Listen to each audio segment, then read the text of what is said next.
اگر نمیتونی جلو دوربین خوب صحبت بکنی، توی جمعای دوستا شروع کن مثلا اجرا کردن، باشون صحبت کردن، بذار انقدر مسخرت بکنن. تو بعضی وقتا یه کار میکنی اسمت برند میشه و همین باعث میشه که ویدیوهای بعدیت سودش بیشتر بشه. توی صحبتام چقدر توپق داشتم، چقدر کلمه رو نمیتونستم بگم. هزاران آدم بی استعداد هستن که تمرین کردن موفق. بیشترین درآمدی که از یه ویدیو توی یوتیوب داشتی چقدر بوده؟ اینو که دقیق هیچ وقت نمیگم، ولی یه عدد بگو میگم بیشتر یا کمتر. 5000 تا، بیشتر. 10000 تا. خب دیگه نمیگیریم، ولی از 10,000 تا هم بیشتر بوده. تا هم بیشتر بوده. دمت گرم، دیگه چیزی عالیه. نمیگیم. دیگه از تو انتظار میره یا دیگه. بیشترین درآمد گفتی دیگه. آره. ویدیو هم بوده که هزینه بکنی ولی ضرر کنه برات. خیلی آره بابا. مثلا ویدیو دارم مثلا میگم بعد از یه سال تازه رفته تو سود.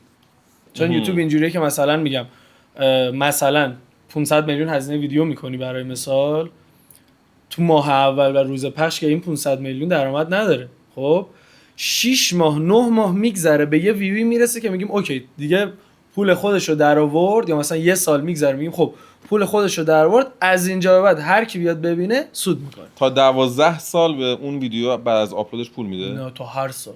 من اینو شنیدم 12 سال. نه تا هر سال. تا هر سال. آره. خب خیلی خوبه دیگه. ببین اصلا اینجوری باید بگم حالا که هر کار دیگه هم بکنی، بری یه مغازه بزنی، بری یه محصول بخری، واقعا باید 7 8 ماه 9 ماه یه سال خاک خوریشو داشته باشی تازه بتونی سود بگیری دیگه. من یه مثال واسط بزنم. من همه ویدیوهایی که میسازم و پخش میکنم سود نداره، همشون. یعنی مثلا میگم توی این ماهی که گذشت 4 تا ویدیو دادم.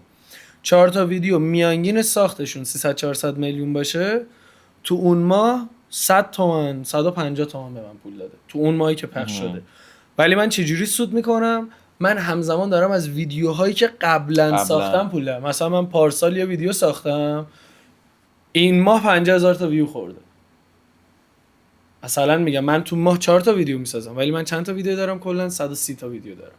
این 4 تا سود نداشته، اون 126 تایی که ماهای قبل ساختم دارم واسه من پول در میاره. آره ما اصالتا ملایری اونجا یه درخت گردو رو میکارن، یه نسلی میکاره، پدر بزرگت میکاره، بعد از 20 سال دیگه هم خودش سودش میبره، هم بعدش پسرش، هم نوش، و این درخت میمونه دیگه. 400 سال بعدم ملت دارن ازش سود میکنن. تموم شد. دقیقاً یوتیوب هم اینجوری که ویدیو رو میذاری 2 تا 4 تا نکن. ای بابا 20 میلیون ویدیو ساختم، سودش برنگشت، 4 میلیون داد. برو بعدن ویدیوهای بهتر بساز. همینی که 20 میلیون ساختی یهو میبینی 3 سال بعد این ماه 20 میلیون داد.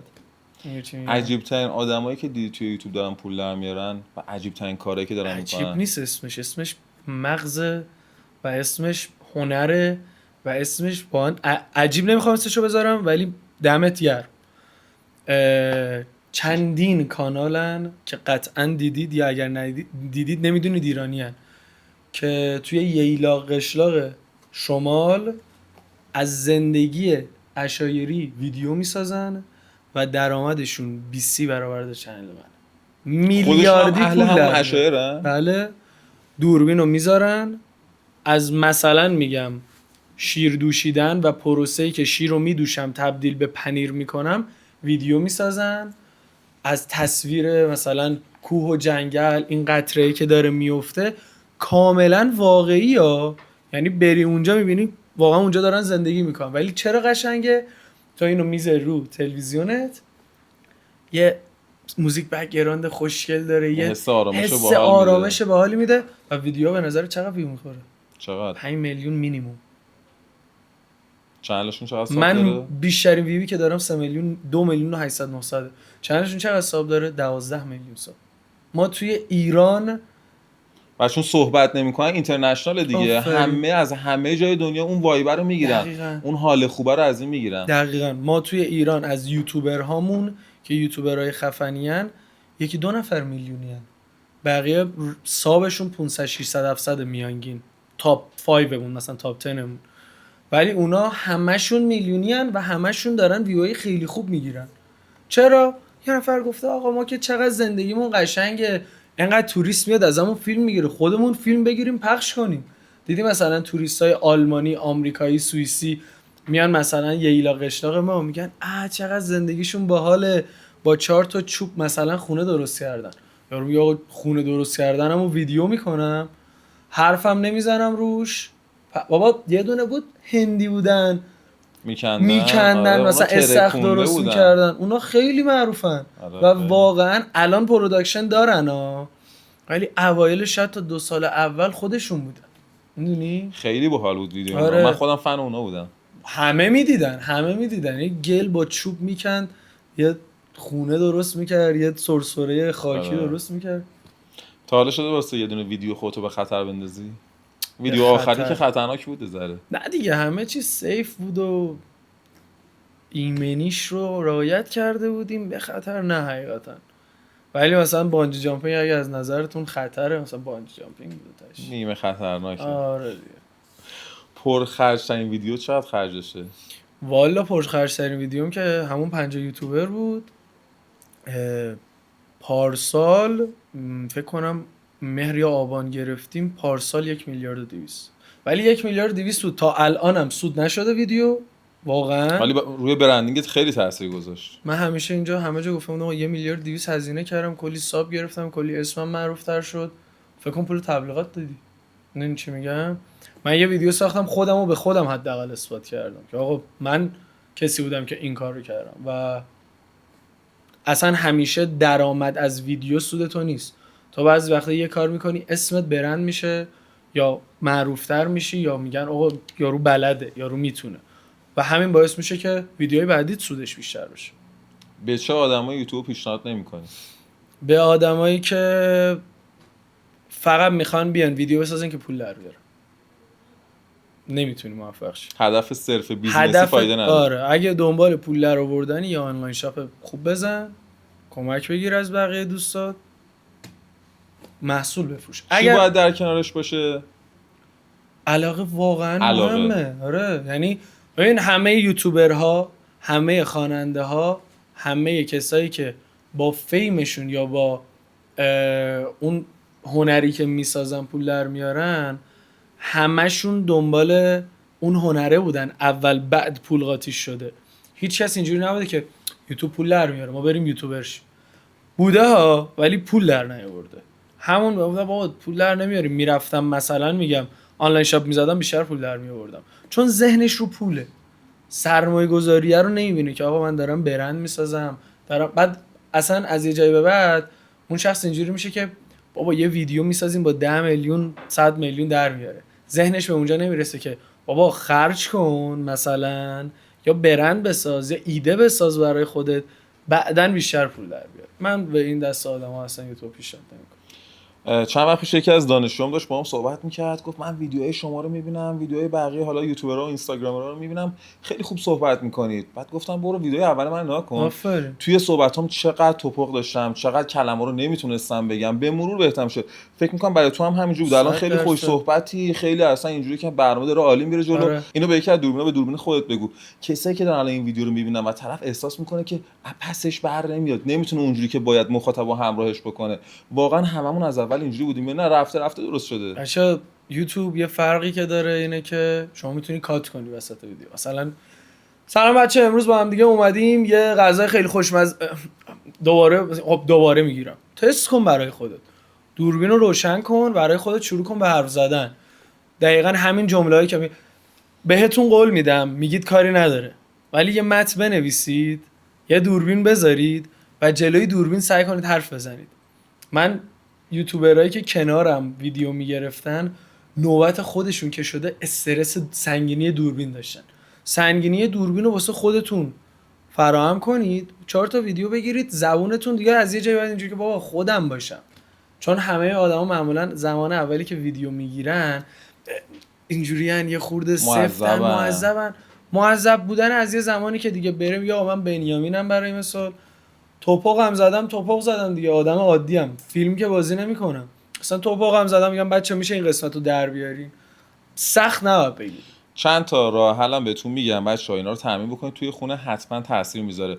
دیدید مثلا خیلی مراسم‌های اسکار یا مراسم‌های مختلف، اون آدمی که میره بالا جایزه رو میگیره تو سخنرانیش میگه من همیشه جلو آینه تمرین میکردم. بچه‌ها جلو آینه تمرین کردن یکی از روشایی که ستاره ها سوپر استارا تو دنیا این کارو میکنن. جلوی آینه تمرین کنید، همون چیزایی که میخواین جلوی دوربین بگید جلو آینه به خودتون بگید. زمزمه هم نکنید و بلند بگید. دقیقاً این خیلی مهمه، نکتهشو گفتی، خوب شد.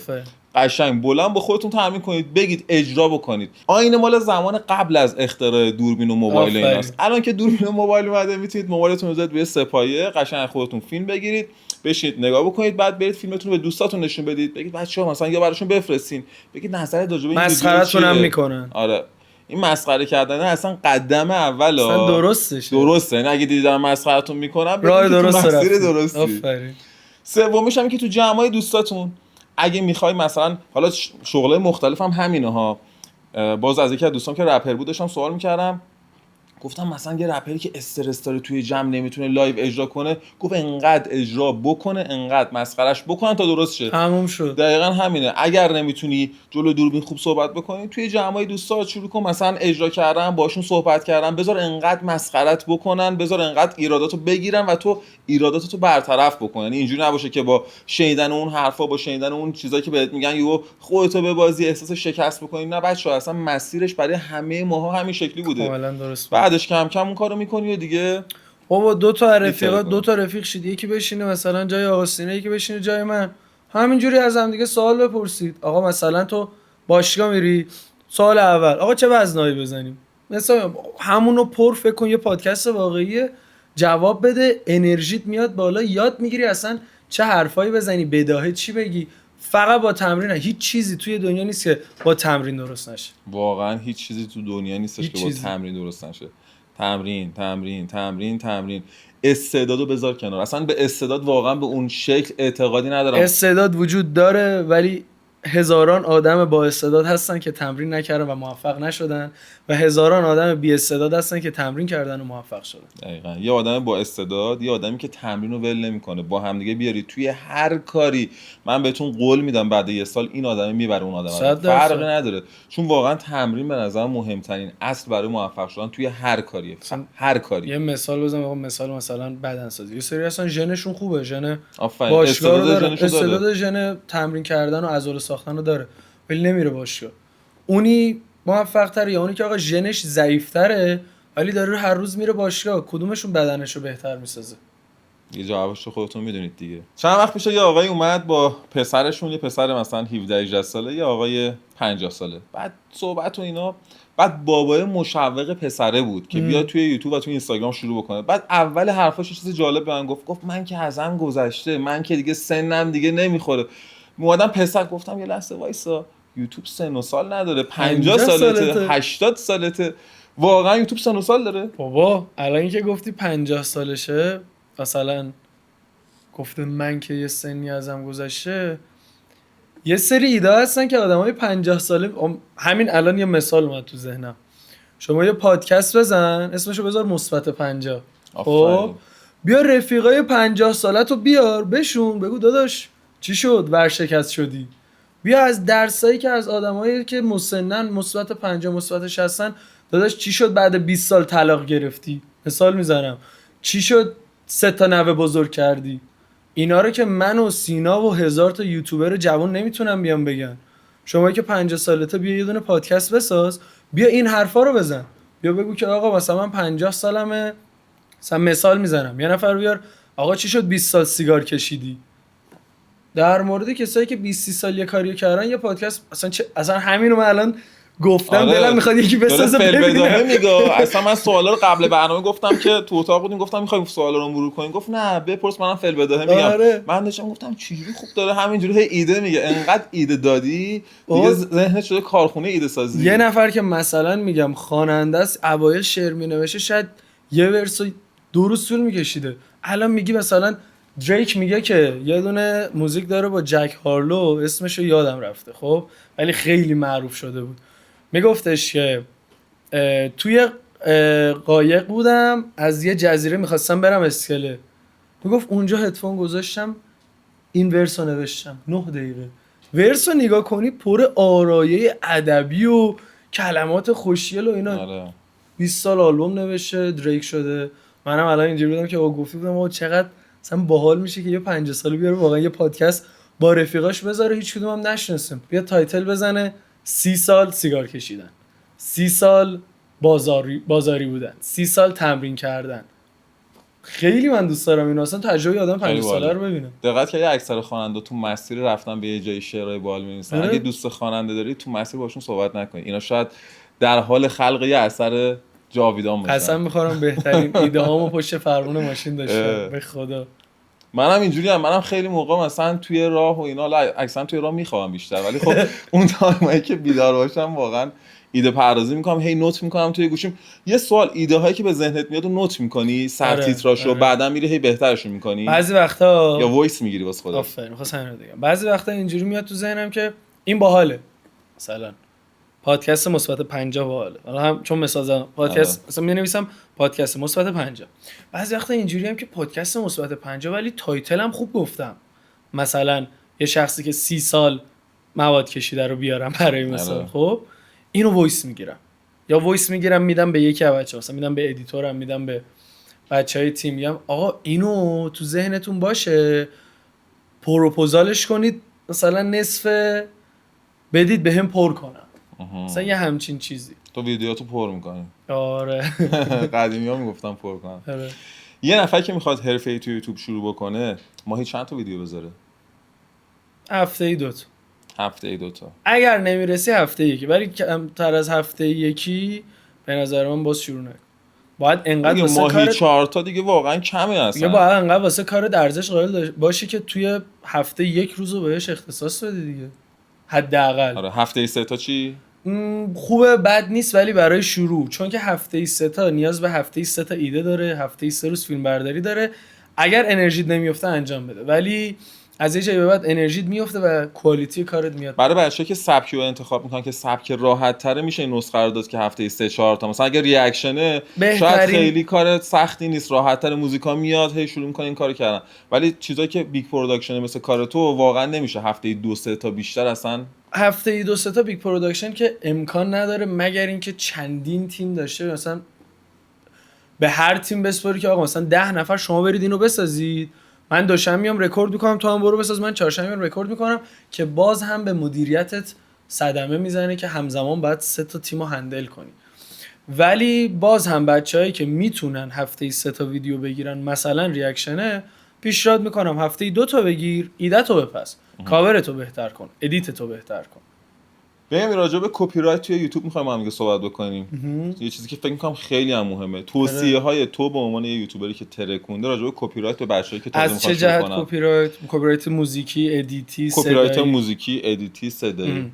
ببین شما برای اینکه ویدیو یوتیوب بسازی، من به ترتیب میگم، تایتل کپی رایت نداره، به ترتیب همه چیزو بگیم.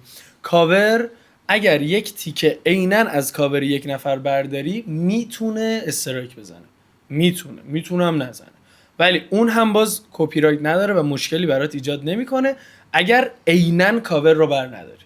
یعنی مثلا میگم 20% مثلا چهره خودت رو بندازی به جای چهره یک شخص دیگه، ولی شما کوچکترین قسمتی، مثلا بیشتر از 6 ثانیه تا قبل 6 ثانیه از طریق AI دیتکت نمیشه، بیشتر از 6 ثانیه خود AI یوتیوب دیتکت میکنه و بلاک میکنه ویدیو رو، اگر اون یوتیوبر جزء یک MCN باشه. اون تصویر رو شناسایی میکنه. آره تصویر رو شناسایی میکنه و میبنده و میگه آقا اصلا این ویدیو واسه فلان شخصه. حالا یه سری از یوتیوبرها یه سری سازوکار دارن، مثلا اینجوری که آقا ویدیوی من اومد بلاک کن، اصلا نمیخوام پخش کنه یارو، تا از من اجازه یا اصطلاحاً دیسپیوتشو بگیره. ولی مثلا میگم من اینجوری هم که کپی رایت میاد روی اکانت من، ولی اتوماتیک وایت فلگ میشه، یا آقا مثلا یارو داره یا ریاکشن نشون میده یا چیزی. بعضی وقتا هست که میگه آقا 100% ویدیوی تو رو استفاده کرده، اونم باز من استرایک نمیزنم، دستی نگاه میکنم ببینم آقا چه چنلیه، مثلا ببینم یه چنل فقط داره ویدیوی منو میذاره، خب اون ناخودآگاه با کوچکترین اشاره من چنل کلا بسته میشه، چون دیگه عملا داره محتوای منو برمی‌داره. ولی اگر یه تیکه از ویدیو یک نفر رو برداری و بهش ریاکشن نشون بدی، یا اصطلاحاً از طریق یوتیوبش میگن فیر یوز، یعنی شما یک استفاده عادلانه که آقا من یک ارزشی به این محتوا اضافه کردم، اضافه بکنی، شما میتونی از این محتوا استفاده کنی و درآمدم داره حتی برات. این از اون طریقه.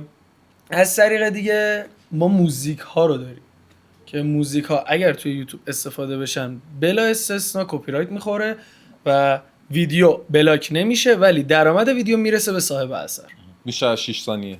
بیشتر از 6 ثانیه، حتی 4 ثانیه. راه حلش چیه؟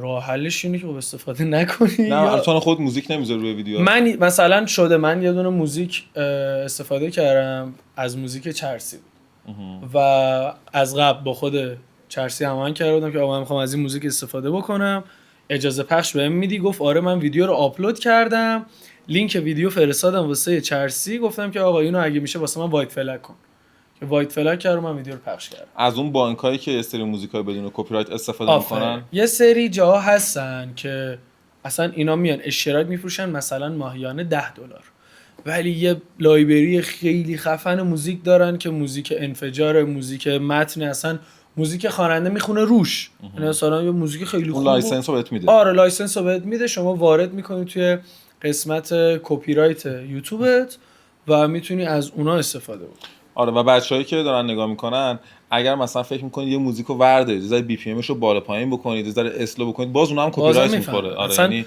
فکر نکنید که زرنگ بازی در بیارید. همونقدر که شما زرنگی میدونی آقا مثلا یه خورده صدا رو کم کنم، 6 ثانیه رو کنم 4 ثانیه، با هوش مصنوعی ریتمش رو کوتاه کنم، تون کنم، یوتیوب شاید همون موقع بذاره بگه کپی رایت نخورد، 6 ماه بعد یهو کپی رایت میخوره، کل ویدیو رو برمی‌داره واسه خودش. همه رشته‌ای که رسیده بودیم پنبه میشه. آره نکنید، اصلا فکر نکنید زرنگ‌تر از گوگلید. راجع به ویدیوهای شورت بهمون بگو، چه اهمیتی داره تو یوتیوب؟ استفاده بکنن نکنن؟ بستگی داره. یعنی مثلا شما اگر سبک منه، سبک ویدیوهای چالشی ساختنه، شورتس بهت کمک میکنه که سابسکرایبر بگیری، ولی ویدیوی لانگ بهت ویو نمیده. چرا؟ چون یه قسمت فانه، یه نفر میبینه میره.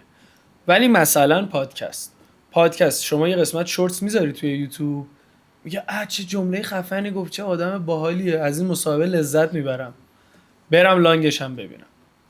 باز میگم اون به دیدن خودتونه. همون اول مصاحبه گفتم بریم ببینید آقا چجوریه، خودتون به عنوان یک مخاطب چجوری ریاکشن نشون میدید، همون کار رو انجام بدید.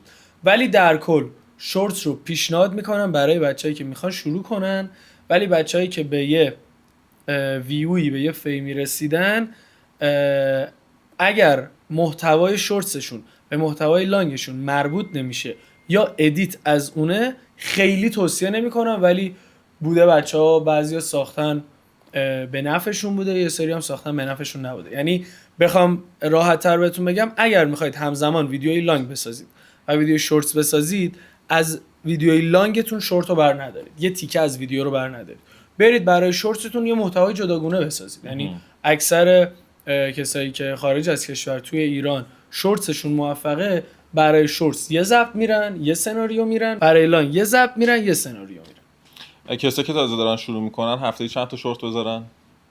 ببین برای شروع کردن هیچ خطکشی نیست من بهت بگم آقا این کارو بکن درسته یا غلطه، ولی برای مثال اگر شما هفته‌ای یک ویدیوی لانگ میذاری 2 تا شورتس بذار، اگر هفته‌ای 2 تا لانگ میذاری 3 تا شورتس بذار. یه تنفسی هر از چنگایی بعد به چنلت بدی که اون ایمپرشن رو قشنگ توضیح کنه بین ویدیوها. بگم این پر درآمدترین دسته‌بندی‌ها توی یوتیوب مربوط به چه دسته‌بندی میشه برای ویدیوها؟ باور میشه من چندین پادکست رفتم ولی این سوالو هیچ وقت ازم نپرسیدم و خیلی باحاله که خودم تا حالا جوابی رو ندادم. دوست دارم بگم دسته‌بندی هایی که برندهای لاکچری خارجی بیشتر دوست دارم ببیننش. خیلی چیز عجیبیه. و دسته‌بندی هایی که موضوعیه. مثلا میگم دسته‌بندی سرگرمی کمترین درآمد داره، چون که همه میتونن سرگرمی تولید میکنن. ولی شما اگر یک پزشک باشی و آموزش پزشکی بدی، بیشترین درآمد داره. هر چقدر به سمت تخصصی شدن میره درآمدها عجیب غریب زیاد میشن. عجیب غریب یعنی اسم نمیارم، ولی ما یوتیوبر ایرانی خارج از کشور داریم که برندهای لوکس و لاکچری کار میکنه و آر پی امش تا $100 هم میره. یعنی هر 1000 نفر که ویدیوشو میبینن 10 میلیون تومان بهش. و این تو حالت نرمال $3-4 درسته؟ $3 ببین اینجوری باید بگم که برای اون ادورتایزر هر یک نفر ارزش چند دلاری داره. مثلا اینجوری که آقا به پول ما هر $1 میشه 100 و الان 12-13 هزار تومان. اینجوریه که تو هر یه نفر رو که بیاری من $2 بهت میدم. بعضنا بوده یا دیگه کمترینش اینجوری که آقا هر 1000 نفر من به تو $100 میدم. میشه چقدر؟ میشه $100 میشه تقریبا 11,300,000. هر 1000 نفر 11,300,000 دیگه میشه نفری چقدر؟ نفری 100,000 تومان اگه اشتباه نکنم. نفری چقدر میشه؟ نفری 10 نفری 10 تومن. نفری 10,000 تومان میشه. نفری هر یک نفر 10,000 تومان میشه. درآمد یه نفر از یوتیوب تا چقدر میتونه بره بالا؟ یعنی تا چند دلار میتونه روش حساب بکنه؟ سرویس سالیانه 150 میلیون دلار از یوتیوب در میاره، از چنل اصلی، این به جز اسپانسراست، بدون اسپانسراست، و از بقیه چنل هاش بیلیون دلاری در میاره. یعنی کل چنل هایی که داره بیلیون دلاری سالیانه در میاره و تبلیغاتش 2 برابر این قیمتش و بیزینس هایی که میزنه 10 برابر این. یعنی میخوای بگی ته نداره؟ بهش یه بار گفته بودن اگه بخوای برند تو بفروشی چقدره، گفت نمیگم چون رقمش خنده‌دار میشه، ولی واقعا 500 میلیارد دلار میارزه مثلا. چه عددی؟ بیشتر از ثروت ایلان ماسک.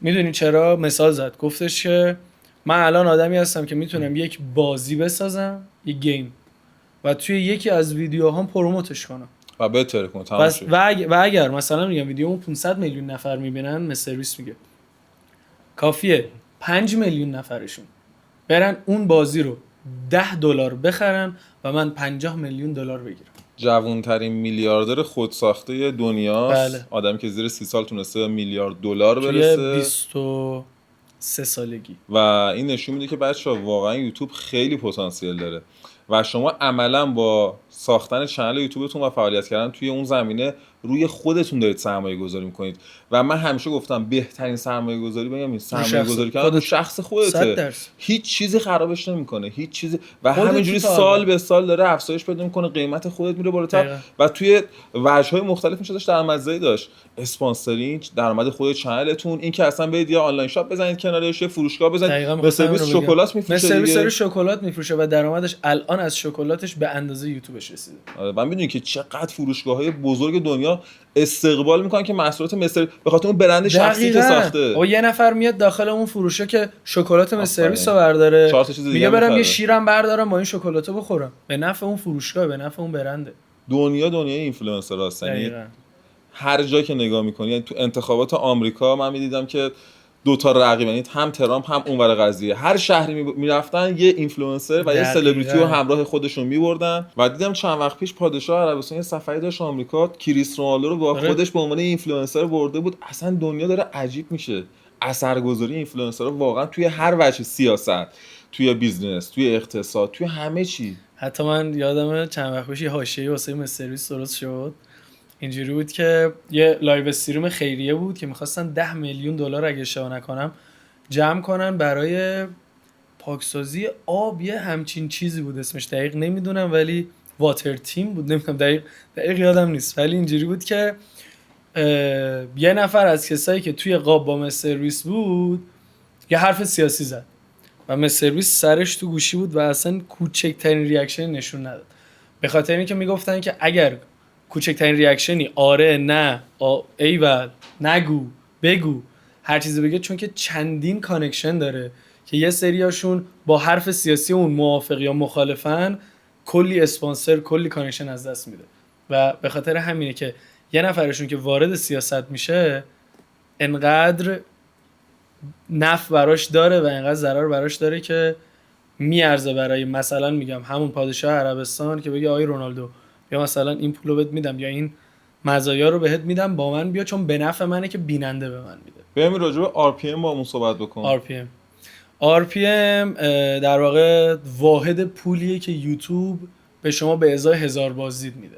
یعنی مثلا میگن RPM این ویدیو $5، یعنی هر 1000 نفری که ویدیو رو میبینن یوتیوب به تو $5 میده. اگر 1000 نفر ویدیوی تو رو ببینن $5، 100,000 نفر $500، 1 میلیون نفر $5000 یوتیوب به تو میده. حالا 1 میلیونی که شما داری با 1 میلیونی که من دارم ممکنه به شما $5000 بده، ممکنه 1 میلیون من به من $20000 بده. حالا تفاوت چیه؟ بیننده هایی که اون ویدیو رو دیدن. این RPM و لوکیشنی که اون شخص توش قرار میگیره تاثیر داره روش. مثلا شما توی هند باشی، ارزشت برای یوتیوب و اون درآمدی که میده به نسبت به کسی که استرالیاه کمتره. کسی که توی استرالیا یوتیوب میگه این خرید بیشتری انجام میده، این تبلیغات برای اسپانسرها جذاب‌تره. برای اسپانسرها جذاب‌تره. مثلا یک شخصی که 40 سالشه ارزش بیشتری داره آر پی امش تا کسی که 15 سالشه. چرا؟ کسی که 40 سالشه داره پول در میاره، من تبلیغ گوشی بکنم میره میخره، ولی کسی که 15 سالشه باید بره به باباش بگه براش بخره. تارگت خرید خیلی از اجناس میشه اون آدم. دقیقاً. مثلا بخوام بهتون بگم دیگه، جنسیت، مثلا یه تبلیغ مثلا لوازم آرایشی میگه خب من این تبلیغو دارم پخش میکنم روی ویدیوی تو، اگر خانوما ببینن برای من 10 برابر ارزش داره تا آقایون ببینن.